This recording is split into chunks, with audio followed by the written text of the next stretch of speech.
दोस्तों, अगर आप डेयरी फार्मर से या आप नया डेयरी फार्म शुरू करना चाहते हैं तो मध्य प्रदेश सरकार द्वारा डॉक्टर भीमराव अंबेडकर कामधेनु योजना लाई गई है, जो कि किसान भाइयों के लिए और नए डेयरी फार्मर्स के लिए, पुराने डेयरी फार्मर्स के लिए बहुत शानदार योजना है।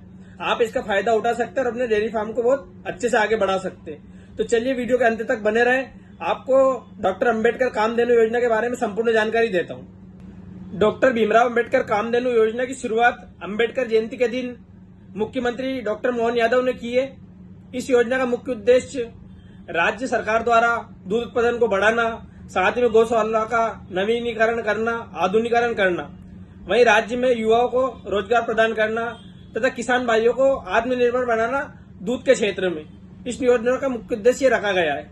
साथ ही नई डेयरी यूनिट्स स्थापित करना व दूध संग्रहण केंद्रों का आधुनिकीकरण करना, इस पर भी विशेष करके फोकस किया गया है। इस योजना के अंतर्गत डॉक्टर भीमराव अंबेडकर कामधेनु योजना के लिए कुछ पात्रता व शर्तें वो इस प्रकार है। ये योजना राज्य सरकार, मध्य प्रदेश सरकार द्वारा लाई गई है। तो पहली चीज तो आप मध्य प्रदेश के मूल निवासी होने चाहिए। वहीं आपकी जो आयु है वो कम से कम 21 वर्ष होना चाहिए। अधिक इसमें 21 वर्ष से 60 वर्ष तक के लोग अप्लाई कर सकते हैं, पर कम से कम 21 वर्ष होना चाहिए। वहीं इसके लिए आपके पास ऐसी कोई प्रशिक्षण का प्रमाण पत्र होना चाहिए डेयरी फार्मिंग से रिलेटेड, जिसमें आपने प्रशिक्षण लिया हो, गवर्नमेंट का भी है, किसी भी जगह का, जो वैलिड हो। वही दूसरी चीज इसमें यह आती है कि 1 यूनिट डालने के लिए कम से कम 3.5 एकड़ जमीन आपके पास होना चाहिए।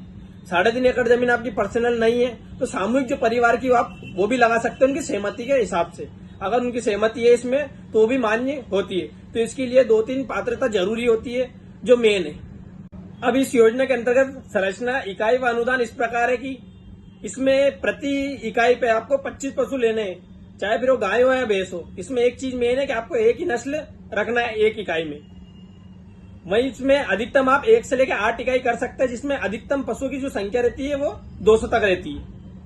वहीं इसमें जो राशि का प्रावधान रखा गया है प्रति इकाई, जिसमें आप 25 पशु खरीदेंगे, उसकी लागत का अनुमानित राशि 42 लाख रुपए रखी गई है। इसमें अनुदान पर छूट है, लेकिन वो अलग अलग वर्ग के, अलग अलग कैटेगरी के हिसाब से। जैसे सामान्य वर्ग को इसमें 25% मिलेगा, वहीं एसटी एससी वालों को 33% इसमें अनुदान राशि मिलने वाली है। अब इसमें जो अनुदान की जो राशि मिलने वाली है वो आपकी पात्रता पर डिपेंड करेगी, जैसे कैटेगरी के हिसाब से पात्रता।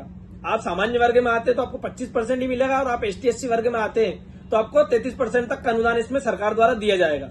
अब इस योजना में जो प्राथमिकता और पुनः आवेदन करने की प्रक्रिया इस प्रकार है कि प्राथमिकता तो उन लोगों को दी जाएगी जो दूध संघ जो था, जो फार्मर जो पहले से ही दूध दे रहे हैं, उनको इसमें प्राथमिकता दी जाएगी।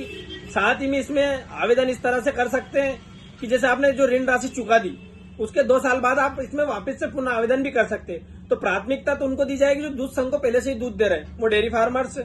और वापस आप इसके लिए आवेदन अगर करना चाहें तो ऋण चुका दो, उसके 2 साल बाद वापस इसमें आवेदन कर सकते हैं। इसकी संचालन अवधि ऐसे है कि जो भी डेयरी फार्मर्स ये इकाई डालते हैं, उनको ऋण चुकाने तक या कम से कम 7 साल तक इसको कंटिन्यू चलाना पड़ेगा। ऐसा नहीं कि आज आपने लोन ले लिया 1 इकाई के लिए, 2 इकाई के लिए, 3 इकाई के लिए और आपने बाद में बंद कर दिया, तो ऐसे इसमें बिल्कुल भी नहीं है। इसमें संचालन की एक अवधि डिसाइड की गई है।